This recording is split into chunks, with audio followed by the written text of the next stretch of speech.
టాటరా classic రెటినాలకు world class treatment ఇప్పుడు మన భీరంగూడలో American laser eye hospitals.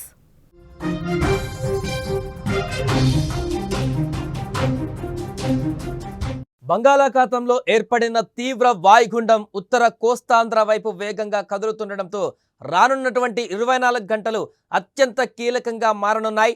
దీని ప్రభావంతో ఉత్తరాంధ్రలోని 3 జిల్లాలలో ఆకస్మిక వరదలు సంభవించే ప్రమాదం ఉందని వాతావరణ శాఖ తీవ్ర హెచ్చరికలు జారీ చేసింది.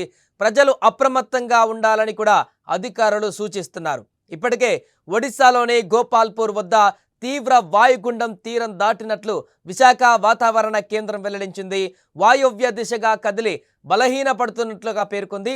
తీరం దాటిన తీవ్ర వాయుగుండం ప్రభావం కొనసాగుతుందని అధికారులు తెలిపారు. ఈరోజు ఉత్తర కోస్తా జిల్లాలలో భారీ వర్షాలు కురుస్తాయని అధికారులు చెప్పారు. శ్రీకాకుళం, పార్వతీపురం, మన్యం, విజయనగరం జిల్లాలకు రెడ్ అలర్ట్ కూడా జారీ చేశారు. ఇక మరోవైపు విశాఖపట్నం, అనకాపల్లి, అల్లూరి సీతారామరాజు జిల్లాలకు ఆరెంజ్ అలర్ట్ జారీ చేశారు. ఇక్కడ 5 నుంచి 12 సెంటీమీటర్ల వరకు వర్షపాతం నమోదయ్యే అవకాశం ఉంది. తూర్పుగోదావరి, కోనసీమ, యానం ప్రాంతాలకు ఎల్లో అలర్ట్ కొనసాగుతుంది.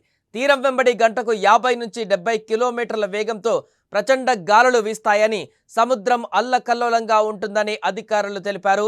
అందువల్ల మత్స్యకారులు 3 రోజుల పాటు వేటకు వెళ్లరాదని కఠినమైన హెచ్చరికలు జారీ చేశారు. అలాగే కోస్తా తీరంలోని అన్ని పోర్టులకు ప్రమాద హెచ్చరికలను కూడా జారీ చేసి అప్రమత్తం చేశారు.